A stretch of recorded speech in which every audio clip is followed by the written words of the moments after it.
My younger son, a pilot, called me. His voice was tight, urgent. Mom, something strange is happening. I was wiping my hands on my apron, the morning sun streaming into the kitchen. What is it, Ivan? Are you all right? I'm fine, but Mom, Amara is here, at the airport. I frowned, confused.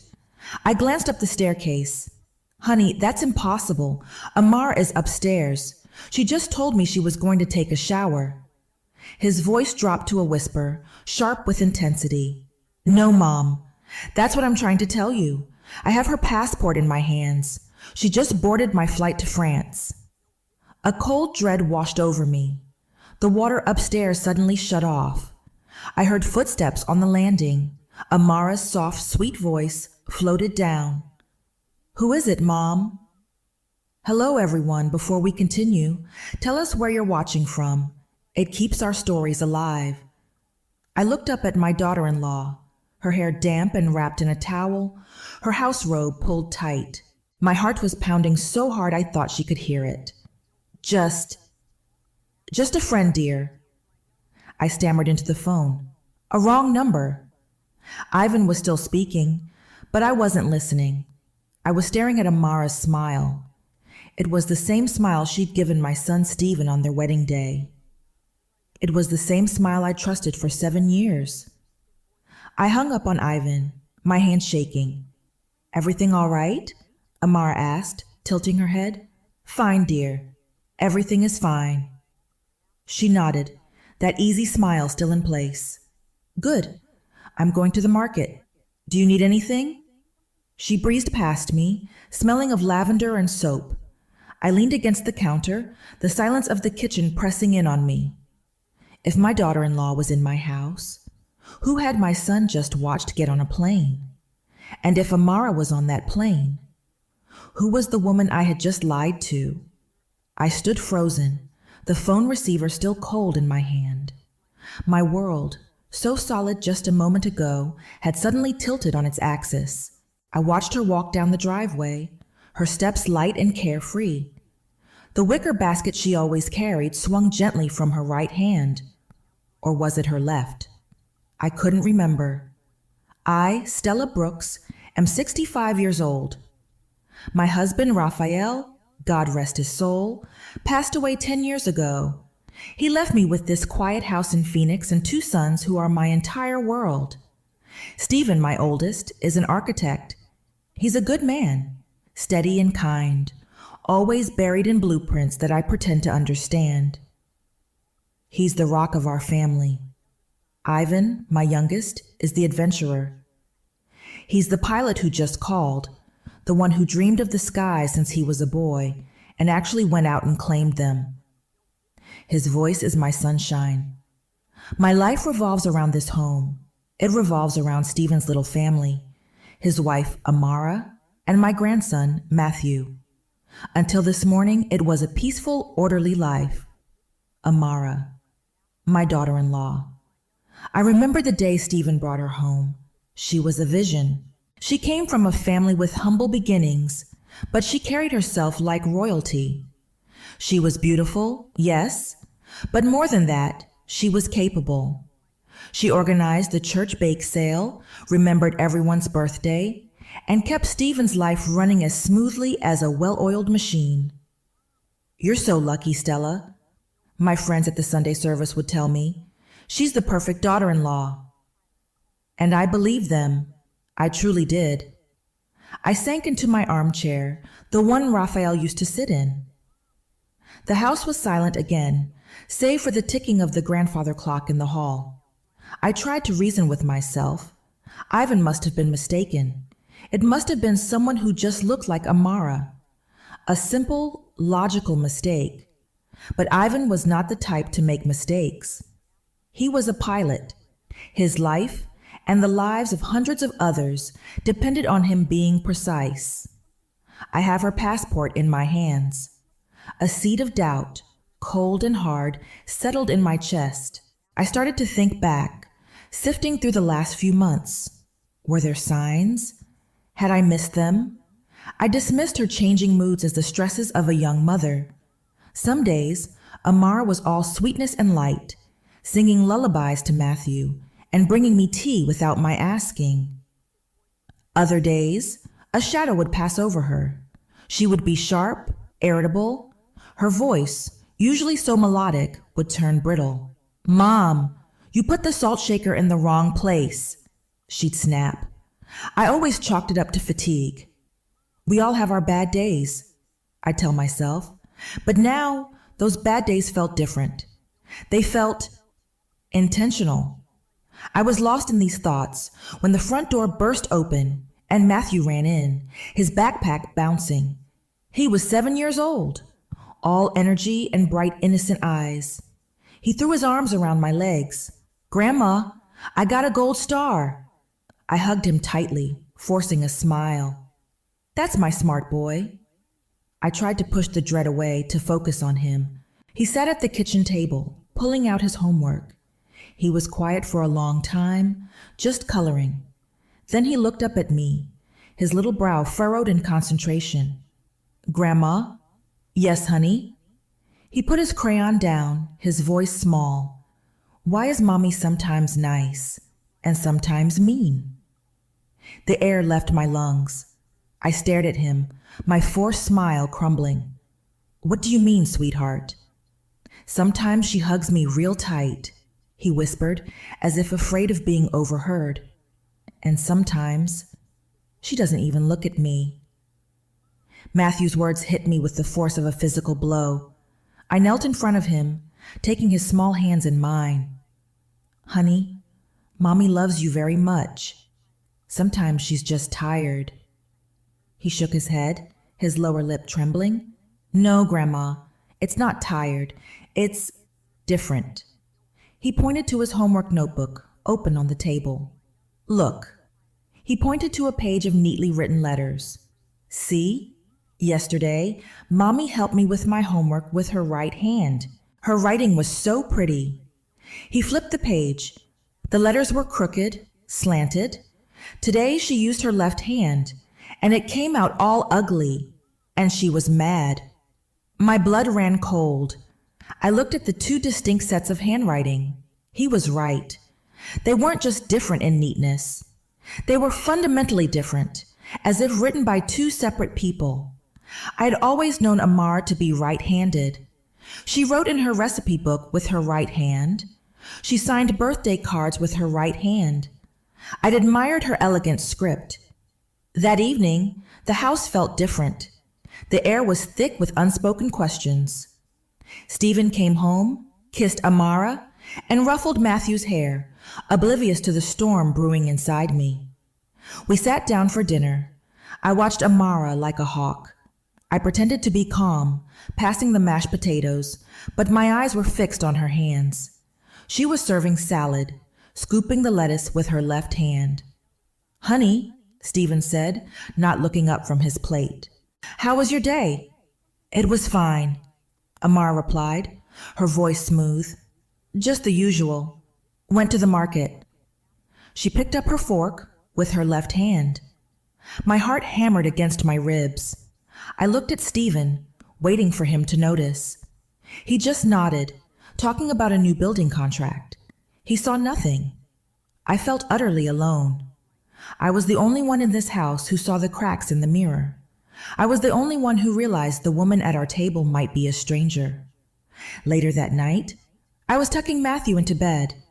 He held his worn-out teddy bear, his eyes heavy with sleep. He pulled me close, his small voice breaking the silence. "Grandma?" "Yes, my love?" He burrowed his face into my shoulder. "I want yesterday's mom back." Matthew's words stayed with me, a heavy stone in my heart. The next day, the sweet Amara was gone. In her place was the irritable, sharp-tongued woman. We were at the dinner table. The silence was heavy. Stephen was trying to lighten the mood, talking about a project, but Amara's face was a stone mask. Matthew, sensing the tension, was quiet, picking at his food. He reached for the water pitcher, his small hand knocking his glass. It toppled over, water and ice cubes flooding the tablecloth. Matthew froze, his eyes wide with fear. Before I could say a word, Amara exploded. Matthew, why are you so clumsy? Her voice was like shattering glass. Look at this mess. Can't you do anything right? Matthew burst into tears, a strangled sob. Stephen looked up, shocked. Amara, it was an accident, that's all. Amara turned her fury on him, her eyes blazing. You always defend him. I'm the one who has to clean everything up. I'm always the bad guy in this house. She threw her napkin down on the wet table. It was the cruelty that stunned me, the sheer, unprovoked spite. Matthew ran from the table straight into my arms, burying his face in my apron, his small body shaking. I held him tight, my own anger rising like a fever. I glared at Amara. That was enough, I said, my voice low and shaking. She glared back, her expression not one of anger but of cold, chilling indifference. She didn't look guilty. She looked inconvenienced. That was the moment. That was the moment I knew. This wasn't a mood swing. This wasn't stress. This was not the woman who had married my son. I realized with a terrifying certainty that I didn't just need to understand. I needed proof. The next morning, I went to return a baking dish to my neighbor, Mrs. Collins. I needed air. I needed to see a familiar, sane face. She invited me in for coffee, her eyes kind but perceptive. Stella, you look worn out, honey, she said, handing me a mug. Is everything all right at home? I wanted to tell her. Oh, how I wanted to unburden myself. But how could I? My daughter-in-law is two different people. I would sound like I'd lost my mind. I forced a smile. Just tired, Helen. You know how it is. She stirred her coffee, her gaze not leaving my face. It's just, I wanted to ask you something.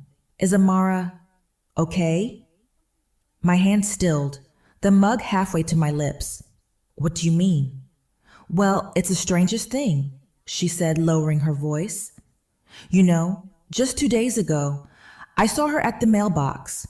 She was all smiles, asked about my son's college. Just as sweet as can be. She paused. But yesterday, I waved to her across the street.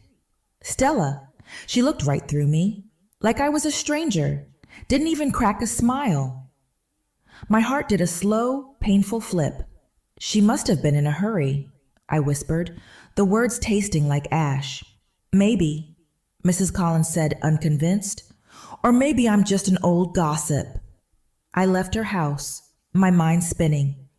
On the way home, I stopped at Mr. Johnson's bakery to get Matthew a pastry. Afternoon, Mrs. Brooks. Mr. Johnson greeted me, his white apron dusted with flour. Your daughter-in-law, Amara, was in here this morning. I tensed. Oh? Yes, ma'am. Scowling like she'd lost $1 and found a dime. Barely said thank you. He chuckled. It's funny.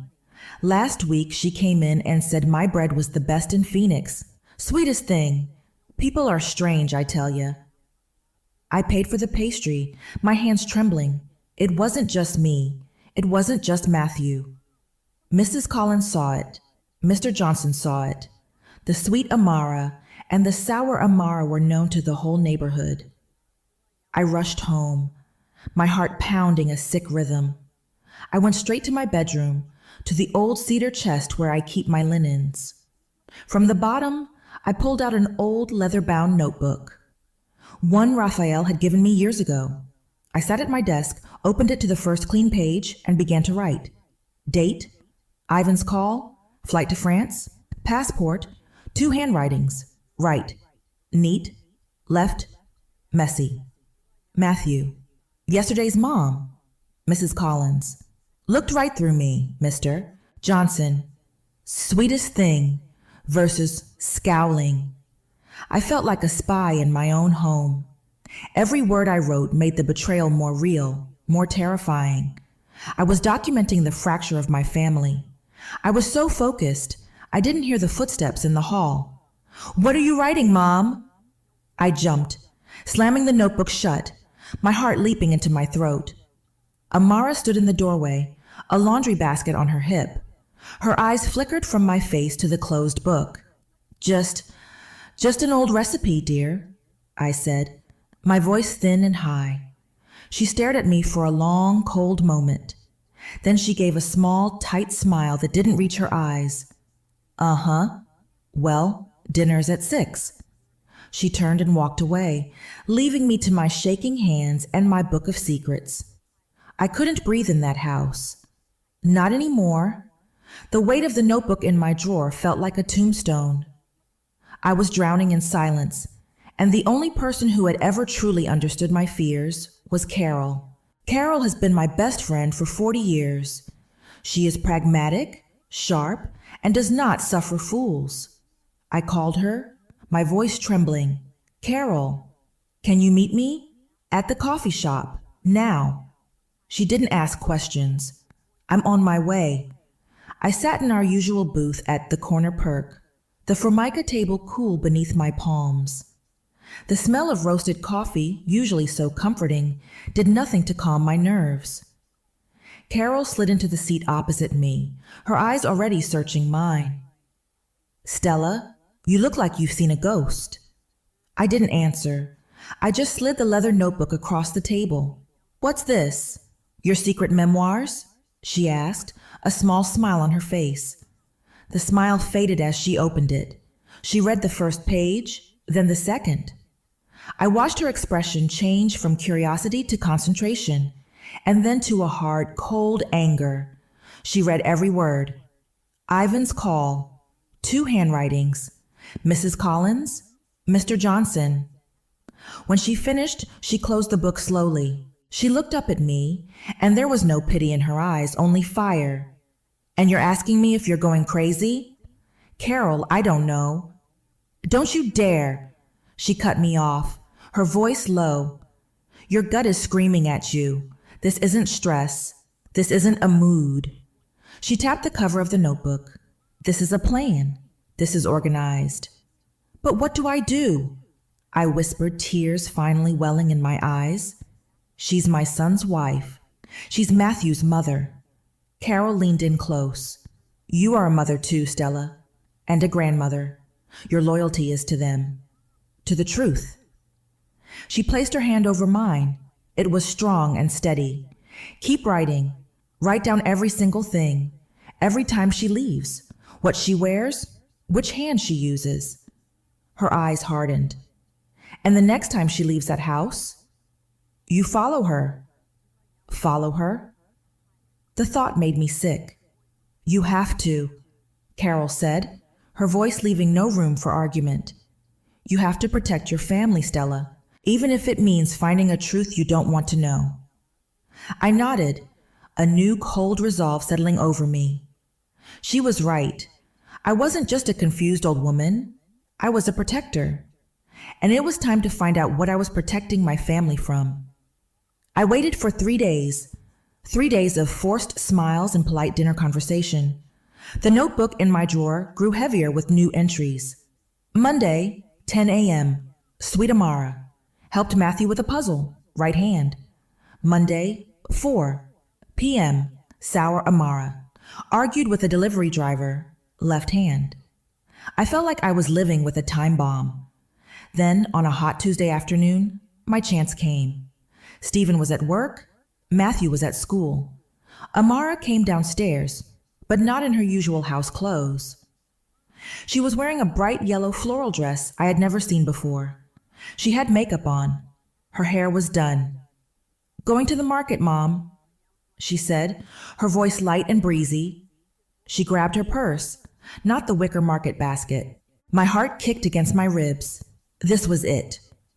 All right, dear, I said, trying to keep my voice steady. The moment the front door clicked shut, I moved. I grabbed my old gray shawl, the one I wore for gardening, and threw it over my head. I didn't take my purse. I didn't take my keys. I just went. I slipped out the side door, my sneakers silent on the grass. I saw her at the end of the block, a flash of yellow in the bright Arizona sun. I kept my distance, my heart pounding so hard it echoed in my ears. I hid behind a parked car, then ducked behind a row of hedges. She walked with a purpose, her heels clicking on the pavement. She reached the corner where the market was. I held my breath, expecting her to turn right. She didn't. She walked straight past the market, not even glancing at the fruit stands. She kept walking, heading toward the part of town we always avoided. The part of town where the pawn shops and the payday loan stores were. The air grew hotter, dustier. The houses became smaller, the paint peeling, the yards filled with weeds. This was a place Amara, with her perfect outfits and her social clubs, would never go.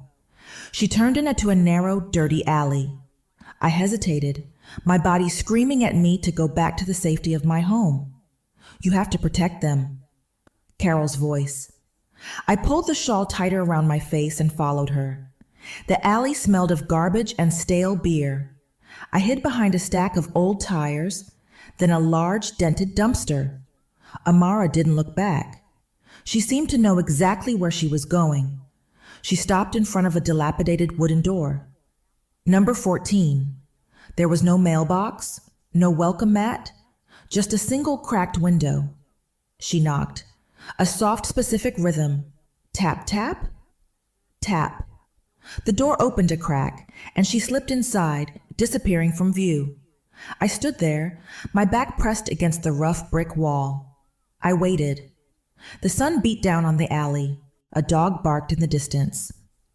10 minutes? 20? 40? She didn't come out. I waited for nearly an hour, sweat trickling down my back, my legs aching. What was in that house? What secret was she hiding in this God-forsaken place? I didn't know what was inside number 14, but I knew, with a certainty that chilled me to the bone, it was the key to everything. My legs gave out. I leaned against the grimy wall of the alley, my mind reeling. What was she doing in there? A lover? Drugs? A secret life? My imagination conjured 1,000 terrible scenarios. I couldn't stay there. I couldn't confront her. Not yet. Fear, cold and sharp, made me turn and run. I scrambled out of the alley, my shawl slipping from my head. I didn't care. I half walked, half ran all the way home, the dust of that poor neighborhood clinging to my shoes. I fumbled with the side gate, my hands shaking so badly I could barely lift the latch. I just needed to get inside. I needed to sit in my chair and think. I stumbled into the cool quiet of my house. I pushed open the door to the kitchen and froze. My heart stopped. I am sure it stopped. Amara was standing at the counter. She was chopping vegetables for dinner. She was wearing a simple white blouse and gray slacks, not the yellow floral dress. My mind shattered. It was impossible. I had just left her. She was still in that alley. She was here. She looked up, her chopping motion pausing. Her expression was not the breezy, sweet one of the woman in the yellow dress. It was the cold, indifferent stare I had come to dread. The sour Amara. "Where did you go, Mom?" she asked, her voice flat. "You're back late. You look a mess." I gripped the doorframe, my knuckles white. The world tilted, the floor seeming to drop away from me. The woman in the floral dress was still in that alley. The woman in the white blouse was here. They were not the same. They were two different people. I just went for a walk," I stammered. "It was hotter than I thought." Her eyes narrowed, not in concern, but in suspicion. She held my gaze for a moment longer, then turned back to her vegetables. Chop, chop, chop. I fled. I ran up the stairs to my room and locked the door. I collapsed onto my bed, my body trembling from head to toe. Ivan wasn't wrong. I wasn't crazy. Matthew wasn't confused.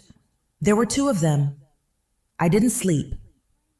I sat in my armchair, the locked door of my room, my only sanctuary, and I waited for the dawn. The truth was more monstrous than I could have imagined. It was a conspiracy. My son was married to a conspiracy. The next morning, I waited until I heard the cold Amara in the kitchen, her voice sharp, as she rushed Stephen and Matthew out the door. "Stephen, you'll be late." "Matthew, find your shoes." She was the sour one today. Good. I knew who I was dealing with. I waited until she was busy in the laundry room. I walked to the mantelpiece in the living room. I picked up the large silver frame photo from Stephen and Amara's wedding. They were both smiling, the picture of happiness. I clutched the heavy frame to my chest. My hands were steady. The fear from yesterday was gone, replaced by a cold, hard resolve. I slipped out of the house. The walk to the alley was different this time. I was not a frightened old woman. I was a matriarch going to war. The alley was just as dirty, just as quiet. I walked straight to number 14, the silver frame clutched in my hand. I did not hesitate. I raised my fist and knocked, the sound echoing off the brick walls. Bam, bam, bam. I waited. I heard a scuffling sound inside, a hushed whisper. The door creaked open, just a few inches. A single eye, brown and wide, peered out. The door opened fully. I was staring at Amara, my daughter-in-law. The same face, the same hair, the same curve of the cheek, but it wasn't her. The woman in the yellow floral dress, the woman from yesterday, stood before me, wearing a thin t-shirt and worn-out jeans. Her eyes, that was the difference. Amara's eyes were cold, confident, and dismissive. This woman's eyes were a raw, open wound of terror. She looked at me, and I saw a cornered animal. She gasped when she saw my face. Who are you? How did you find me?" She tried to slam the door. My hand shot out, my palm flat against the wood, stopping it. "No." From the darkness behind her, another voice emerged. A young woman, thin and tired-looking, stepped forward. "Imani." "Don't," the young woman said. "It's too late. Look at her. She knows." The young woman, Lucy, looked at me. "Let her in, Imani."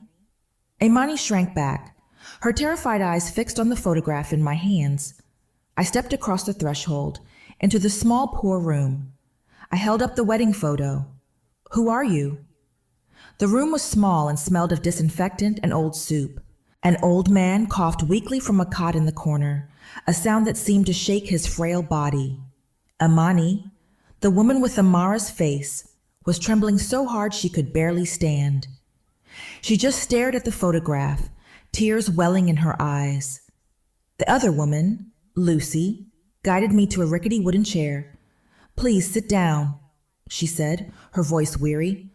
"Her name is Imani, and she is a victim in this too." I sat, my grip on the silver frame so tight my fingers ached. Imani sank onto the edge of the cot, her face in her hands, her shoulders shaking with silent sobs. Lucy spoke for her.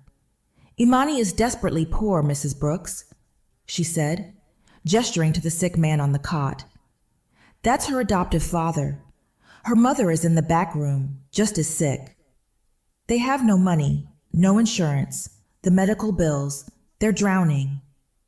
Lucy looked at Imani with a mix of pity and frustration. About a year ago, Imani was at the market, and she saw Amara. My breath caught. "They met by chance?" "By chance," Lucy confirmed. "Amara saw her. She couldn't believe it, of course. How identical they were. But Amara, she didn't see a miracle, Mrs. Brooks.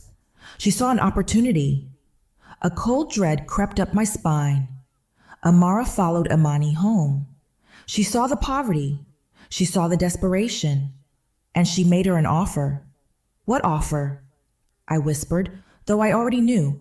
"Money," Lucy said, her voice bitter. "Lots of money. Enough for medicine, for rent. All Imani had to do." She paused, taking a deep breath. All she had to do was be Amara, just for a few hours at a time. When Amara needed to be gone, when she didn't want your son, Stephen, to ask questions. The pieces of the puzzle began to slide into place, sharp and painful. The different handwritings, The sweet Amara. The sour Amara. Imani was the sweet one, wasn't she? I said, the realization hitting me. The one who was kind to Matthew. The one who used her right hand. Imani looked up, her face stained with tears. I tried. I liked your grandson. He's a sweet boy. I didn't want to. She broke down again. But why? I asked, my voice shaking. Why would Amara do this? Where was she going? Lucy's eyes hardened. That's the part Imani didn't know for a long time. Amara has a lover. The word hung in the stale air. A very rich man, Lucy continued. His name is Charles Thompson. Charles Thompson. The name sounded expensive. Last week, the flight to France? That was Amara. She was with him. Ivan's call. I have her passport in my hands. She's sitting in first class next to a rich man. It was all true. Amara pays Imani to stay in your house, to play the part of the perfect wife while she is off living another life. It all made sense. The mood swings, the different hands, the woman in the alley and the woman in my kitchen. It was never one person. It was Amara, and it was Imani. But one question remained, burning in the back of my mind. One question that Lucy's story didn't answer.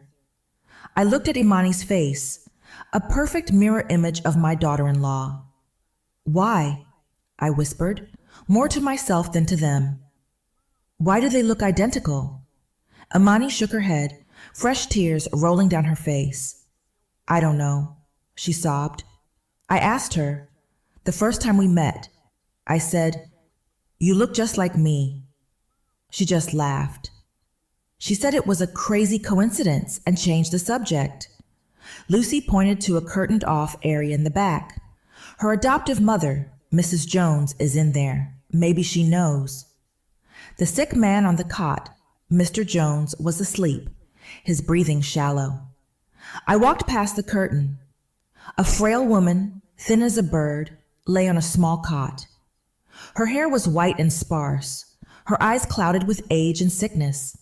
She looked at me, her gaze unfocused. I knelt by the bed, my heart aching for the stranger. Mrs. Jones, I'm Stella, a friend of Imani's. Imani, the old woman whispered, her voice like dry leaves. My sweet girl.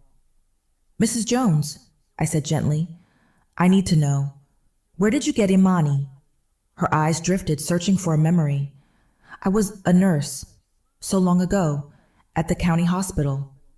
A young couple came in, a girl, so poor, so scared. Her voice was faint, and I had to lean in to hear her. She had twins, 2 beautiful girls. My blood turned to ice. Twins, I repeated. They couldn't keep both.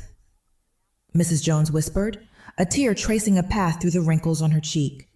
They said they would abandon one.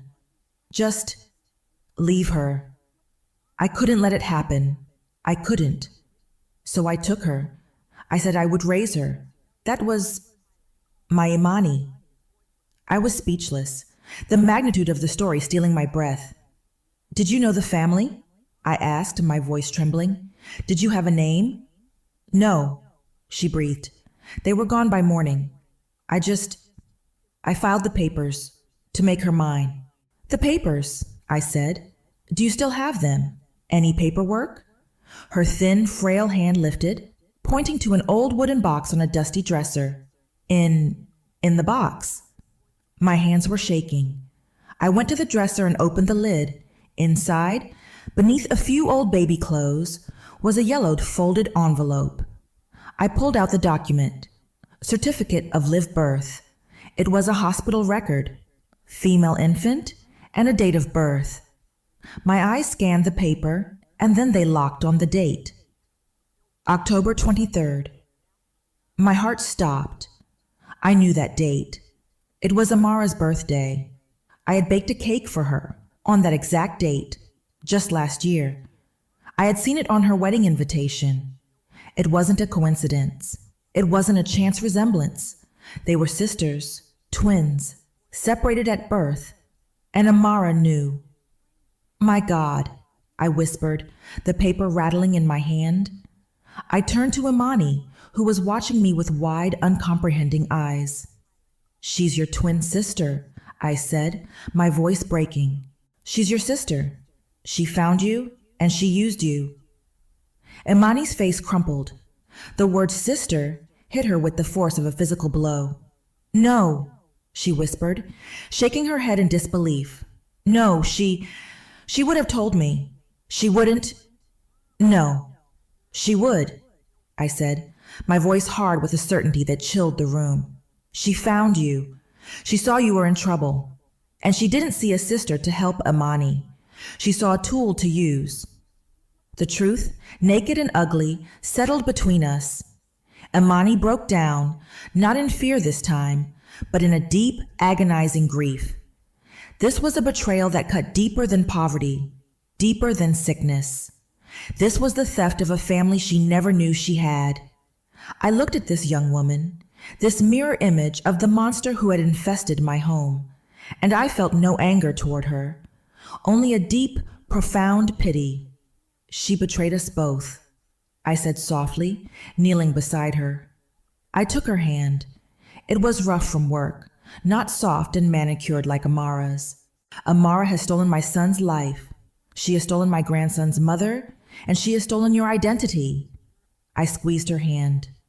We are going to take it all back. Imani looked up, her tear-filled eyes wide. How? She has all the money. She has all the power. She has secrets, I corrected her. We have the truth, and the truth, child, is always more powerful. A new cold resolve settled in my heart. The time for fear was over. From this moment, I said, my voice firm, you are done with her. You work for me now. What do you want me to do? First, I said, we take care of your family. I took out my phone, the one I barely knew how to use. I made a call to a private car service and then to a private clinic run by a doctor from my church. I am sending transport. They are taking your parents to a proper facility where they will be cared for. Imani gasped. I can't pay for that. I am paying, I said, ending the call. This is not charity. This is an investment.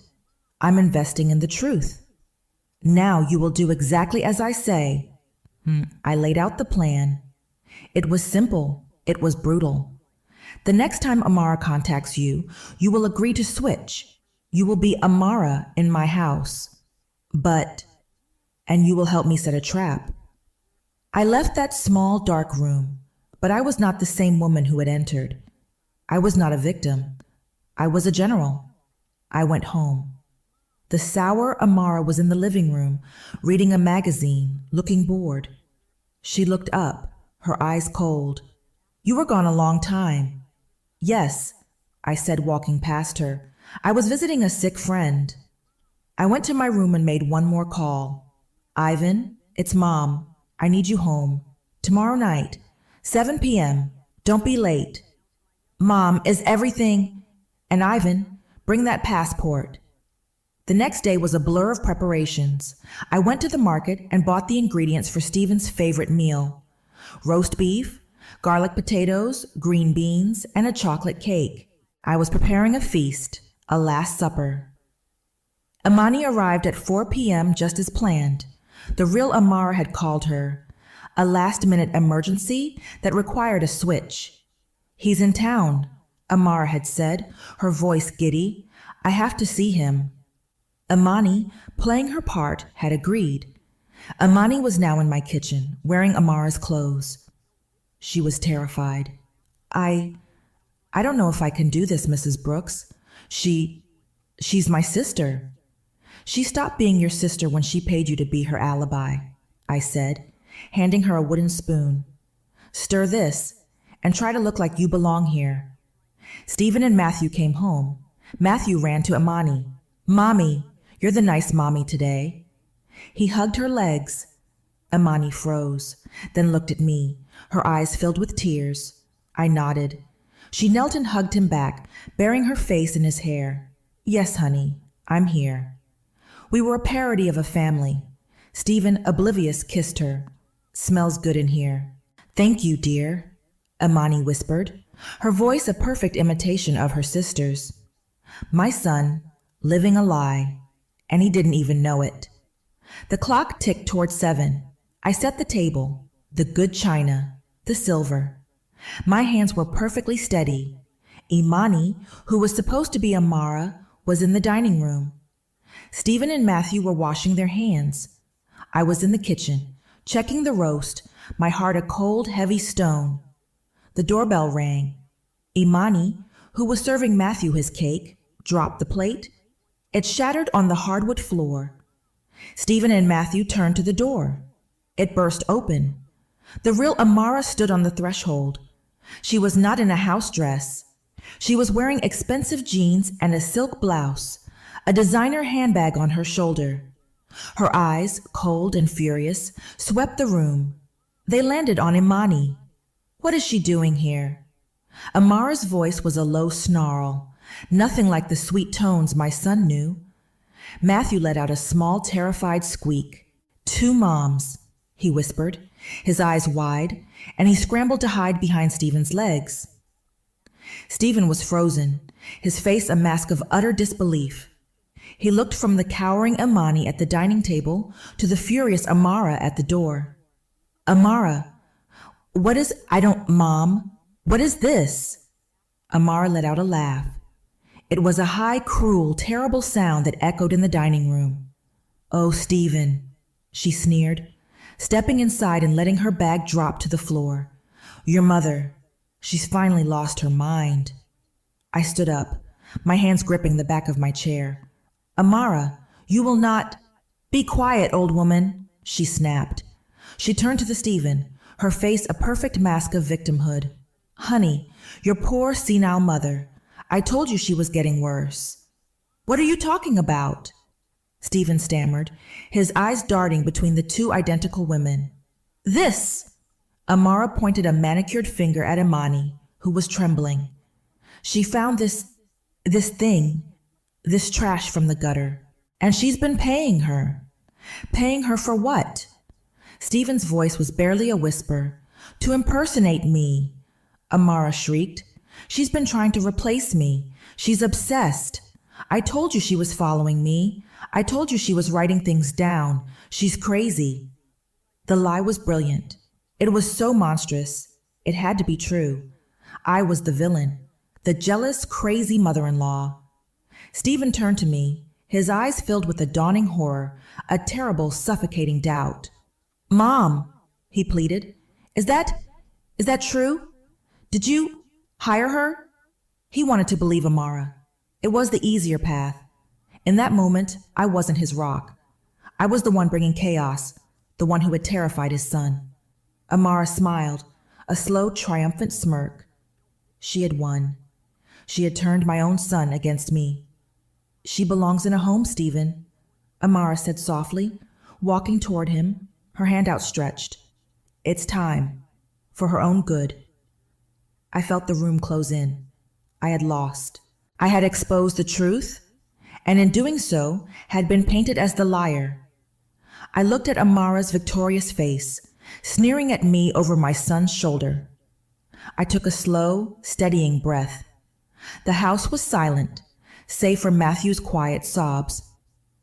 You are very, very clever, Amara, I said, my voice surprisingly calm. And you are right. I'm just an old fool. She smiled. I'm glad you agree.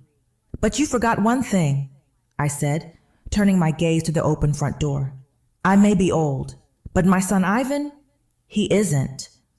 The smile on Amara's face faltered. Right on cue, a shadow filled the doorway. Ivan stepped into the light, his pilot's uniform immaculate. He wasn't smiling. Hello, Amara, he said, his voice cutting through the tension. Or should I say, sister-in-law. He held up a small blue booklet. You left in a hurry, he said, tapping the passport. You barely had time to get the stamp. Amara's face. I will never forget the look on Amara's face. The color drained from it, leaving a sallow, chalky white. The triumphant smirk dissolved. Ivan, she breathed, you're supposed to be in Chicago. Rerouted, Ivan said, his voice flat, emotionless. He took another step into the room, his eyes never leaving hers. You're sloppy, Amara. You used your real passport. Charles Thompson must be very important to make you that careless. What? What is this? Stephen's voice was choked. He stepped away from Amara, putting himself between her and Matthew. Stephen, honey, Amara tried, her voice regaining a desperate, syrupy quality. Don't listen to them. They're working together. It's a trick. Is it? Ivan said. He tossed the passport onto the dining room table.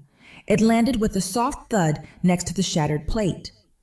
Page 24, a French entry stamp, dated last Tuesday. He looked at Stephen, his gaze hard. She was in the first-class cabin, with him. Stephen's hands were shaking. He wouldn't look at Amara. He looked at me. Mom. The woman in the alley. Who is she? Imani, who had been silent and trembling by the wall, finally spoke. Her voice was a soft, broken whisper, but it cut through the room. She's my sister. Stephen stared, uncomprehending. We are twins, Imani whispered, tears rolling down her face. She found me. She paid me to take her place so she could be with him. The silence in the room was absolute. It was the silence of a grave. Stephen looked at Amara, truly looked at her for the first time, and the last of his denial crumbled to dust. You lied to me, he whispered. All these years. Matthew. That was when Amara snapped. The mask didn't just crack, it exploded. Her face, so beautiful, contorted into a mask of pure, unadulterated rage. Yes, she screamed, the sound ripping from her throat. Yes, it's true, Matthew screamed. I'm sick of it, she shrieked, her eyes wild. Sick of this house. Sick of this boring, pathetic life. Sick of you, Stephen. You're good for nothing. A plodding, predictable, weak man. Charles gives me things you can't even dream of. A life you're too small to even imagine. She had no defense. She had only venom. Stephen was paralyzed, his face white with shock, as if he'd been physically struck. And you, she spat, turning to Imani. You pathetic, gutter rat. You're just like them, weak. And you, she snarled at me, her finger pointing like a dagger. You old, meddling fool. You've been a thorn in my side since day one. I hope you're happy. I hope you all rot in this perfect, boring little prison. She snatched her designer bag from the floor. She didn't look at Stephen. She didn't look at Matthew, who was sobbing into his father's leg. She stormed out of the house. The front door slammed shut, the sound echoing like a gunshot. And then silence. We were left shattered, standing in the ruins of the feast I had prepared, the smell of chocolate cake and betrayal hanging heavy in the air. The slam of the door echoed in the silence. No one moved.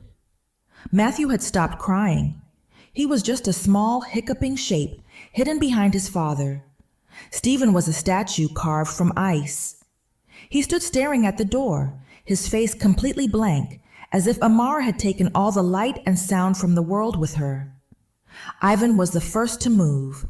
He quietly walked over and put a hand on his brother's shoulder. Stephen didn't flinch. He didn't seem to notice. I looked at Imani, who was pressed against the wall, her face pale with guilt and shock. I'm so sorry, she whispered. I walked over and took her hand. You did nothing, child. You were the one who was wronged. That night marked the end of something, but it also marked a new, painful, and quiet beginning. The divorce was fast. Amara, as it turned out, didn't want anything from Stephen. She didn't want the house. She didn't want custody of Matthew. She didn't even show up. Her lawyer, a man with a cold face and an expensive suit, handled everything. She was already in France with Charles Thompson, her new life already begun. It was as if the 7 years she had spent with my son, the child she had borne, were nothing more than a play she had grown tired of. Stephen was broken. He didn't get angry. He didn't cry. He just went silent. He went to work. He came home. He would sit on the porch for hours, staring at the yard, but seeing nothing. He was a ghost in his own home. Matthew was confused. He would ask, Where did the other mommy go? She went away, honey, I would tell him, my heart breaking. Is she mad at me? No, my love. She was just not the person we thought she was. It was Imani who saved us. After the first week, after her parents were settled in the new clinic, she came back. She knocked softly on the door, holding a covered dish. I made soup, she said, her voice small. She didn't come as Amara. She came as herself. She was quiet. She was gentle. She didn't push. She just helped. She would sit with Stephen on the porch, not talking, just sitting there, a quiet presence in the darkness. She would read stories to Matthew, her voice soft and patient. She helped me in the kitchen, her hands quick and capable, her movements gentle. One afternoon, Matthew was in the backyard, trying to fly a kite. It kept crashing to the ground. He grew frustrated and sat on the grass, his face crumpling. I watched from the window as Imani went outside. She didn't say much.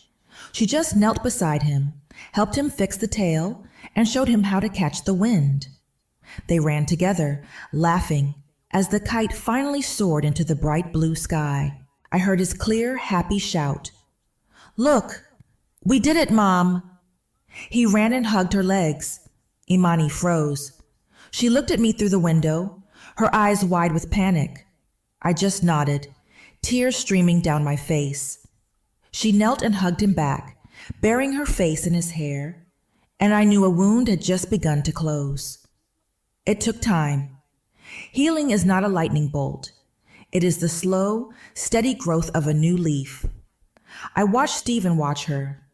I saw him notice the way she patiently answered Matthew's 1,000th question. I saw him notice the way she remembered he liked his coffee black. One evening, I came onto the porch and found them talking. Stephen was actually talking, his voice low, telling her about a difficult blueprint. Imani was listening, truly listening, her head tilted, her gaze focused and kind. He wasn't a ghost anymore. He was a man, finding his way back. About a year after that terrible night, I found myself sitting in my backyard. It was a warm evening. I was wearing my Sunday dress. Ivan was standing next to me, handsome in his pilot's uniform, home on a special trip. We watched Matthew, now a boisterous 8-year-old in a tiny suit, run across the grass, holding a small satin pillow.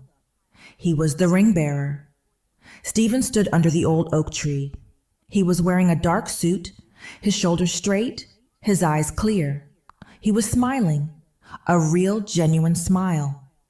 And then Imani walked out of the house. She wore a simple white dress, no veil, no diamonds, just a spray of white roses from my garden in her hair. She walked toward my son. They said their vows under the setting sun, with just the 4 of us as witnesses. It was quiet. It was simple. It was real. My heart, which had felt so broken, so heavy, was suddenly light. I sat there, the soft breeze rustling the leaves, and watched my son kiss his new wife. I watched my grandson run to hug them both. Amara had taken a wrecking ball to our family, but she hadn't destroyed us. She had just cleared the rubble. She'd made way for something new, something stronger, something true. My name is Stella Brooks, and my family, my real family, was finally home. This story reminds us that truth always comes to light, shining brightest when the night feels darkest. Thank you, dear ones, for sharing this moment of fellowship with me. If this story lifted your spirit, tell me in the comments. Where are you listening from? Rate this story from 0 to 10 and share it with someone who needs peace tonight. May God's love follow you wherever you go.